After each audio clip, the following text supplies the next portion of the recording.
Yes, Team USA won the World Baseball Classic last night.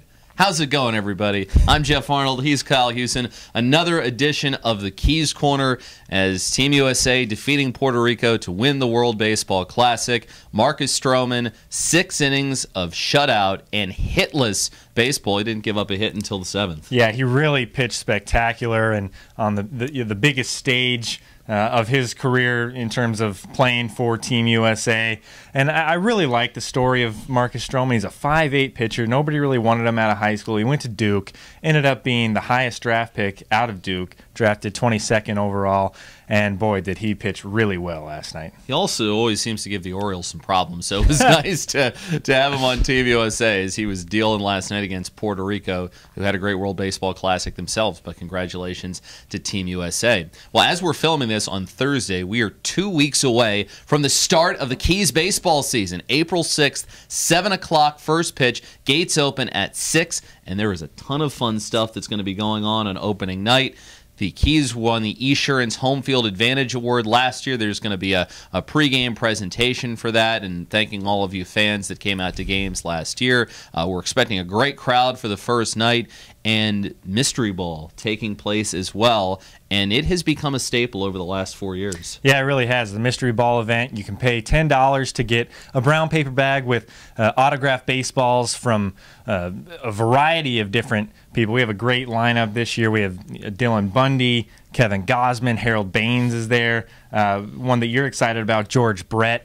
And all of these proceeds go to our Frederick Keys Care Foundation. You want to tell them a little bit more about Frederick Keys Care? Yeah, Frederick Keys Care benefits local nonprofits that help out underprivileged youth and young adults in Frederick County. And so we have worked with a lot of local nonprofit groups in the past. It's one of the bigger fundraisers that we do throughout the year. We've raised over $1,000 the last couple of years through our Mystery Ball fundraiser.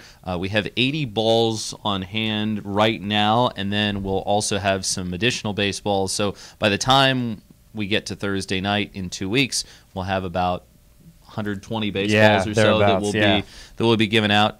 One question on the George Brett baseball: is there any pine tar on it? No. If we would have gotten a signed bat, I'm sure there would have been pine tar on it. But no pine tar. It's a clean baseball from George Brett. Okay, good to know. You're also going to want to make sure that if you come out for Mystery Ball, that you want to get there really early, because gates open at 6, and these baseballs last about 10 to 15 minutes. They don't hang around for very long. So if you want a Mystery Ball, make sure you arrive plenty early, and we look forward to seeing a lot of you on opening day. It's going to be so much fun. The second time in the last 3 years that the Keys have had an opening day at Dimeo Field. Last year they started on the road in Myrtle Beach. The year before they were home against Winston-Salem. That game did not go particularly well, but we're hopeful that it will be a better start to the season for the Keys. Some other fun stuff that is going to be coming up the first weekend of the year. You've got the Carolina Mudcats in town to start things off. And then after Mystery Ball, Power Rangers night will be taking place the next evening, as well as it'll be Going Green night. Saturday, Kids Takeover Day. Are you ready for that? I think so. Okay. I mean, no, they're going to unleash the herd. Yeah, exactly. That's going to be one that we're going to have to be mentally prepared for. Yes, it will be. Sunday is the media softball game. It's an event that I've enjoyed the last couple of years, as local media members from all around will be coming out to play a softball game beforehand. You'll get to meet some media members that you have not gotten to meet before. They come from different newspapers, television stations, and from all over. You'll get some people from Hagerstown. WHAG does a great job covering us. Will be out. Of course, the Frederick News Post will be here as well. Some of our friends from Manning Media, they usually come out in droves, and so you have that to look forward to too. And overall, it should be a fun Sunday. And then the last day of our first homestand, we will have a Daniel Tiger appearance. Have you ever seen Daniel Tiger before? I have not seen Daniel Tiger before. I used to watch Mr. Rogers' Neighborhood, and that's who it's inspired by. Yeah, so that'll be a fun one too. Yeah, so if you're a youngster and your parents let you play hooky from school, you can come out and see Daniel Tiger on the last day of the homestand on April the 12th. So make sure you come on out for the first homestand of the year. Frederick Keys back in action at Nimio Field. Keys roster hasn't been announced yet, and the Orioles still have some cut downs to do before they get to 25 men on their roster. But one guy that is sticking around in Orioles camp, at least for the time being, the Orioles have started to send some of their catchers back to minor league camp, but one guy that has stuck around has been Chance Sisco at an opposite field home run in a big league spring training game the other night. Yeah, 3-run home run for Sisco, and I don't know if this means that he's going to make the roster right out of camp. It's very unlikely that he will. Don't want to say any definites, but for him to stick around this long really shows that they're taking a good long look and that he could make a contribution on the O's roster sooner rather than later. And the catching position is so difficult because you get beat up back there, and I think it's likely at some point this year that Sisco makes the big league roster. I don't think it's going to be on opening day. Right. And I think part of that is that Wellington Castillo, you just signed him, so you really need a catcher that understands all the different guys on the Orioles pitching staff. And the guy that knows him the best is Caleb Joseph, who's also a really good defensive catcher. So I think it's likely that it will be Castillo and Joseph, but as the year moves along, we very well might see Chance Sisco making it to the bigs. Yeah, Sisco probably needs a little more seasoning in the minor leagues, but you never know. Somebody could nick a ball off an arm or something that causes Chance to get called up, and I think, like I said, it's a good sign that he's the last non-roster catcher still in Orioles big league camp, and I think that bodes well for Chance. Buck Showalter said it to Masson the other day that he wouldn't have Sisco up with the big league team if he couldn't get the catching reps that he needed on a daily basis, and they're continuing to get him into games, helping him learn the Orioles pitching staff, and the Orioles are also probably taking notice of how good of a hitter he is against some what is turning into more and more big league pitching. As we get farther along in spring training, you see these spring training games become a little bit less like minor league games and more big leaguers playing longer innings as they continue to get ready. So it's been good to watch that. Yeah, absolutely. You know, pitchers start throwing up to 75 pitches as opposed to just going their 2 innings and out of the game. So he's facing the big league guys. The big league players are staying in for a longer amount of time to make sure they get their reps. And for Chance, it's invaluable experience. Yeah, will Sisco make the big league roster on opening day? Something we will still have to wait and see. Probably not. One guy that we know is not going to be on the big league roster on opening day is Dariel Alvarez, who is attempting to pull a Michael Givens. Yeah. Givens, of course, started his career with the Orioles as a position player, eventually moved to pitcher, started with Delmarva, got to the Keys in 2014, and then reached the major leagues in 2015. But it sounds like there's a chance that maybe Dariel Alvarez is pitching for a single-A affiliate this year, and it might even be the Keys. Yeah, what we've heard is that he's going to pitch in relief, and then when he's not pitching, still hit as the designated hitter.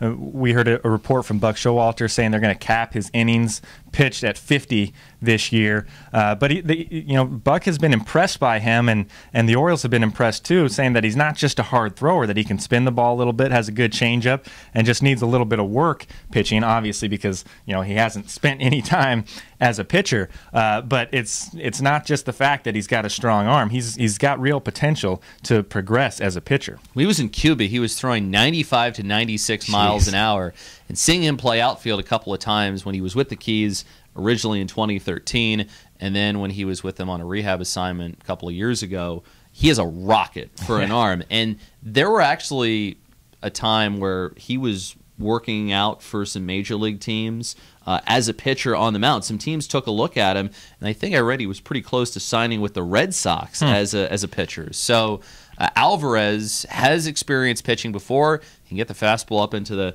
mid to high 90s, and as a bullpen guy, he'll be able to blow it out. So look forward to maybe seeing Dariel Alvarez as a pitcher this season. Before opening day on Thursday, April 6th, there's another great event that takes place the Saturday before, and that is Keys Fest. Yeah, it'll be from 11 a.m. to 2 p.m. right here at Nimio Field. It's free of charge. So you have no reason not to come. Really no reason not to come. Assuming you're not doing anything. Yeah. Yeah, but there's a ton of stuff to do. You can play catch in the outfield, take a tour of the ballpark. By that time, the Visit Frederick Triple Suite will be all done and renovated. The Mattress Warehouse Club will be fully renovated, so you can see the updates in those. You can go to the fun zone if you're a kid. Go ride the slide, do the bouncy house. Just a lot of fun stuff to do. And for the bouncy house, that's not for kids at heart. That's just for the kids. So if you're an adult, don't be getting on the slide. That's not what it's there for. When we blew it up the first time, I asked if I could go on there, and they said no. You're a little bit too big. I would have had to jump, and my head would have been tilted to the side. I would have hit the top. Yeah, we don't want you suffering any injuries before opening day. No, I can't go on the DL. But if you are an adult and you are a kid at heart, you can have a catch in the outfield and take part in lots of other fun stuff. Everybody that comes to the gates will get a voucher for a free hot dog and Pepsi. There's going to be food samples at the Roast House Pub stand, which is new this year, so really excited to see that. And overall, Keys Fest should be a lot of fun. We will say this, though. It could be cold, as the last couple of Keys Fests have been. In April, it's cold in general, so make sure that you bundle up and bring some layers with you. I heard last year was freezing, but I was in Myrtle Beach, where that was actually very cold, too. So it's cold everywhere in the Carolina League come April, but make sure you bundle up and prepare accordingly.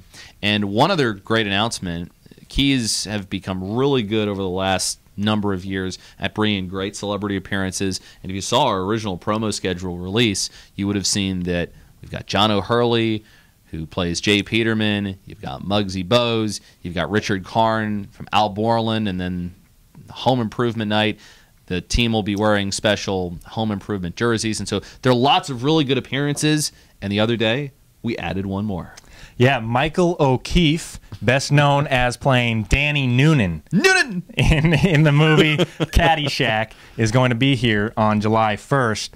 It's going to be an awesome night, and he's got a cool little backstory with Keith's manager, Keith Bodie. Yeah, he does. Keith was actually an advisor on the film The Slugger's Wife, which Michael was the star in, and so Keith, they had him teach Michael how to look like a professional baseball player, how to hit, how to field, all that stuff. And so they've kept in touch over the years, and we were talking to Keith, I don't know, a month ago, maybe more than a month ago, and he brought that one up, and he got us in touch with Michael, and so we just got that finalized. So a tip of the cap to Keys manager Keith Bodie on assisting us with landing Michael O'Keefe, who will be here on July 1st, signing autographs, meeting fans, and talking Caddyshack. I was talking to somebody who I think met him in Charlotte when he did an appearance there not long ago. Apparently he loves talking about Caddyshack. And why wouldn't you? Exactly. It's just such a classic movie. It is a classic movie, and I know that on the broadcast that night there's going to be a lot of Caddyshack lines. There could be a lot of Caddyshack lines. And do you have a favorite one? I love Noonan, miss it.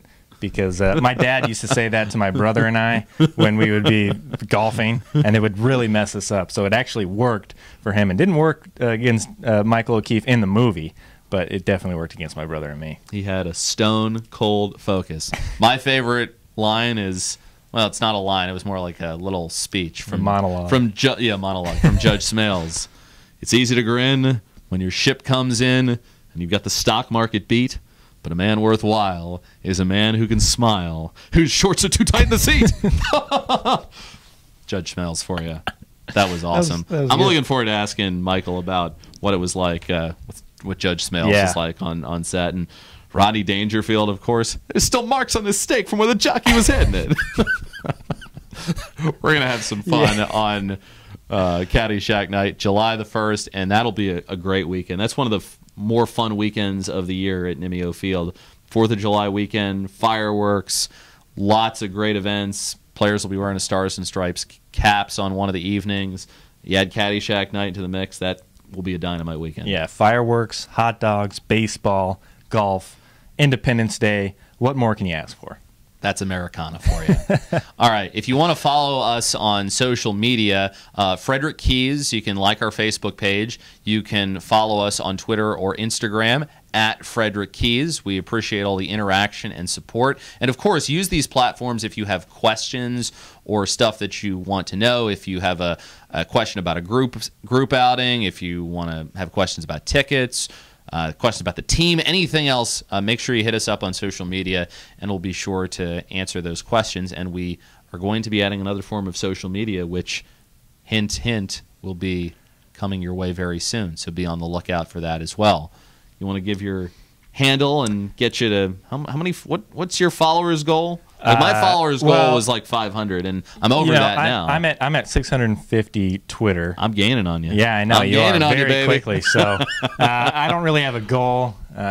My handle is at @K_Hughes, and that's across all social media platforms. So you can follow me there. You've promised that you're going to put more Instagram photos up once the season gets started.